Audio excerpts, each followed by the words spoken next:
So now we're actually going to go through the steps that are involved in doing the draw up of the medicine, and then we'll do the injection in just a moment.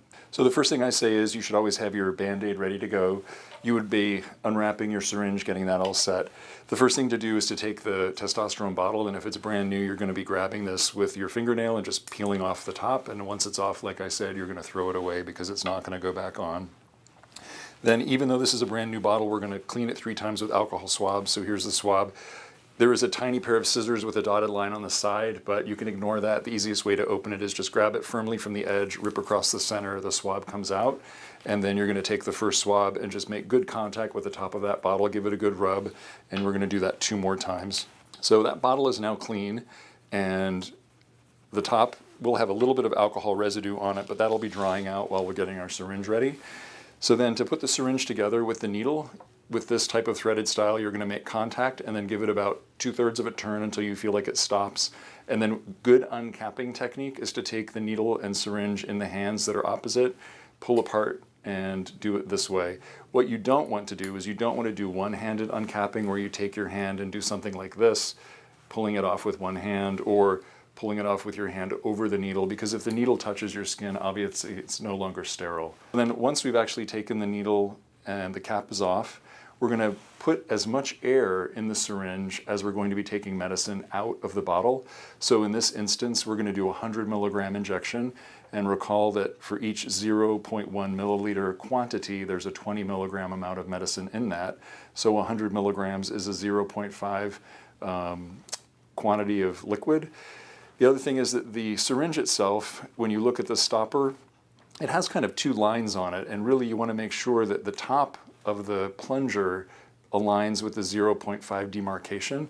So that may be a little bit hard to see, but just bear in mind that you want the amount of liquid to be 0.5 when you're doing the draw up.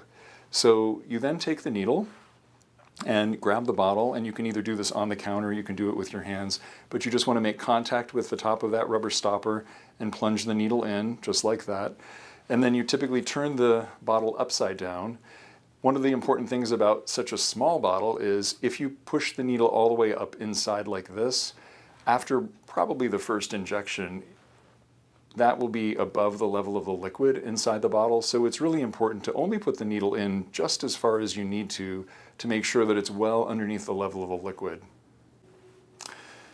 So now that the needle is in and it's well below the level of liquid in the bottle, we're basically going to push up on the plunger, which you can see bubbling up inside the bottle. And then we're going to draw down on the plunger. It's going to then start filling into the syringe. I always tell people to overfill the syringe, so I'm actually drawing back to 0.8 right now. And the reason for that is because there is a little bit of air here at the top of the syringe. And the reason to overfill it is because now that we're at 0.8, we can go back to 0.5. That pushes the air back up inside the bottle and will leave us with just 0.5 or 100 milligrams of actual liquid inside the syringe itself. So that means we're all ready, and we can basically then turn the syringe over and remove it from the top of the bottle. Before you actually take the needle off of the syringe, it's important to remember there is a lot of medicine inside the metal shaft of the needle as well as inside the hub that's screwed on. We don't want to waste that. So before you actually take that needle off, you're going to be backing down on the plunger again, going back to 0.7 or 0.8 in this instance, but about 0.3 of a milliliter of air to make sure that you've pulled all the medicine down into the syringe. And at that point then you can take off that needle. We're going to then exchange it for the smaller needle that we'll use for the injection itself. And once again, it's about 2/3 of a turn to get it locked on really nicely. And then we're going to uncap, one fell swoop. And then we're going to advance the plunger back up to chase all of that extra air back out so that we're priming the needle. And we're going to keep going until we see just a little bit of liquid coming out the tip of the needle. So there's a little ball of liquid that's now formed on the end of the needle, which means there's no more air left in the syringe. It's also good to know that if there's any bubbles that are in the liquid that you've drawn into your syringe, if they're small, it's probably not a big deal. But if you see larger bubbles, you should tap the side of the syringe to try to chase those up. And you can go up and down a couple times with the plunger if you need to make sure those are all gone. So now This syringe is ready to go. We're going to be using this for an injection in just a moment, and when we do, there are a couple things that I like to talk about, and that will be the angle of approach for going into the skin. So now we're ready to do the injection, and what I usually tell patients to do first is to mark a location where they're going to do the injection. You can do an injection anywhere that you can pinch an inch. So for instance, here there's plenty of fat to do an injection. Over here people are typically a little bit thinner and it might be harder to do an injection, but we'll talk about how to do it in those locations. And the love handle is also fair game if you would like to do that.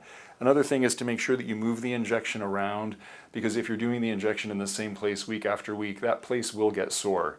So I like to take the end of the needle that was actually threaded onto the syringe and use that to make a dot on the abdomen. So just press it firmly into the skin. It'll leave a little round circle like this. That's a nice target so that you can pay attention to where you're wiping with an alcohol swab. So then again, it's 3 swabs. Start in the middle of the spot, go around in a circle, getting a little bit larger as you go. You're going to do that 3 times. So as we then wait for that to dry, one of the things I like to suggest is that when you hold the syringe, you can figure out what's comfortable for you, but you need to grip it firmly, and typically you're going to be using one finger to push on the plunger. There are these wings on the back of the syringe. Those are nice for kind of gripping your fingers onto. And when you push in, you can push as hard as you like, go as fast as you like. It's only going to go in one speed, which is just based on the caliber of the needle that's being used. The other thing is that the needle is only 5/8 of an inch long, and we want to do an injection 1 inch deep. So we are going to be pushing the plastic into the skin about 3/8 of an inch further to make sure we're deep enough. We typically don't prescribe the longer needles because they're psychologically less comfortable, even though they really do feel the same when you have a larger and longer needle. So when you do the injection, you can see the spot right here that we've made that circle. Basically going to pull the skin outward away from the belly, and when we go in, bracing the arm on the opposite side makes it nice so that you can just move your wrist to get in. And when you go in, you basically want to get as close as you can to the skin and then enter in one movement. You don't want to peck at the surface of the skin because obviously for each time you touch the needle to the skin, you're going to be feeling a little prick. So I always tell people to grip firmly and actually cause some pain with the pinching hand, because that distracts from the pain of the actual needle entering the skin. Once the needle breaks through the skin, there's no pain as you slide in, so bear that in mind as well. So you can see the circle here, my needle is in position, just giving a good pinch and then moving the needle right through the skin. Rather than stopping on the surface like that, you actually do want to dimple in a little bit, so you can kind of see now the plastic is indenting the skin to a certain extent. And at that point, you can then start pushing on the plunger, doing the injection, and then you're going to count to 5 before you actually pull out. So we're going to give that a 4, 3, 2, 1, and then pull out, and you're done.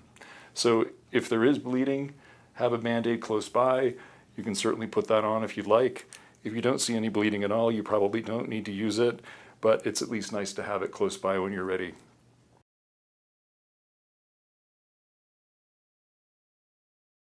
So once you're done with your injection, remember that you're going to be throwing the needle itself into a sharps container like this one here. And it's a little bit more difficult to try to unscrew the needle from the end of the syringe. But if you do put the top back on, you can actually use that to form a grip on that plastic hub and then unscrew. And then when you're ready to throw it away, and you're doing this at home, I would suggest it might be worth just throwing away the needle itself, because if you do just the needle, it'll take you almost forever to fill up the sharps container that you have at home. You don't need to throw either the cap or the syringe itself into the sharps container. It's really just the needle itself, like I said. So we just throw that in and off it goes. Once your sharps container is full, you'll need to take it to a hazardous waste site. Usually most cities will have that. You can also sometimes take it back to the pharmacy and they'll charge you a nominal fee to dispose of it for you. So the last thing I'd like to say in summary is that if you do the injections at home, this technique can be used for both estrogen and testosterone injections. If you also notice that there's any redness, swelling, discomfort, or itching, or a knot forms underneath the skin the day after you do the injection, or even a couple days later, you should always let your physician know.